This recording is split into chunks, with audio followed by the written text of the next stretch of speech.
Bonjour, alors je m'appelle Alexandre Bonfils, je suis un jeune vigneron du sud de la France en voyage à Saguenay spécialement pour le festival, la 13e édition du festival de Saguenay. Aujourd'hui, je vais vous parler un petit peu de ma famille.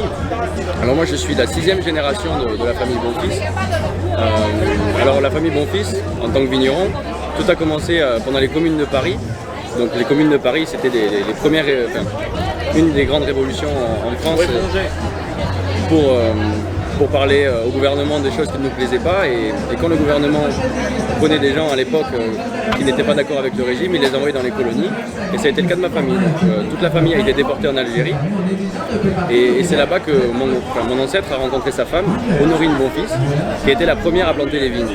Donc de fil en aiguille, elle a obtenu le prix du mérite agricole et ça a été la première femme à l'époque à obtenir ce prix.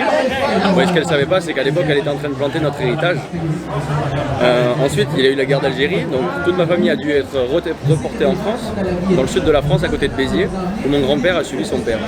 Et c'est là-bas où ils ont acquis leur première propriété, qui est le domaine de Sibadiès, qui aujourd'hui on vinifie beaucoup le chardonnay sur place. Bon, le chardonnay, c'est pas un cépage très typique du Languedoc, mais le chardonnay il trouve une très très belle expression parce que c'est un cépage qui aime beaucoup le soleil.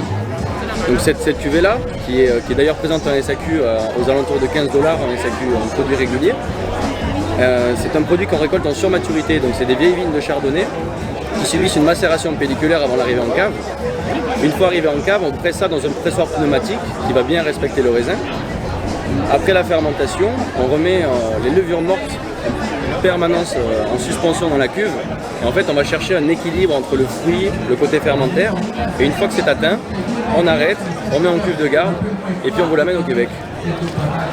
Ensuite, plusieurs années plus tard, on a repris un domaine qui s'appelle Château Villeurbanne-Julien, qui avait été séparé en deux pendant la Révolution française.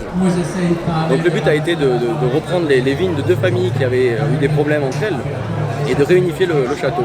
Donc aujourd'hui, je vous présente la cuvée Opéra. C'est une cuvée très fruitée qui est vinifiée dans un style très light, qui est plantée sur du marbre rose, qui est la particularité du château. Et pour la petite histoire, on appelle ça la cuvée Opéra parce qu'à l'époque, les bâtisseurs de l'Opéra Garnier de Paris sont venus chercher le marbre rose dans ce château pour y construire les marches et les colonnes de l'Opéra Garnier. Donc voilà, si un jour vous allez à Paris, n'hésitez pas à fouler le sol que vous pouvez boire. Donc cette cuvée, elle est aussi disponible en SAQ aux alentours de 15 $. Et le château Villeurbanne-Julien, c'est en plein cœur du Minervois. Extrêmement polyvalent, c'est ce que l'on retient, c'est ce que l'on aime. Hein? Voilà. Regardez bien, alors c'est une machine, restaurateur.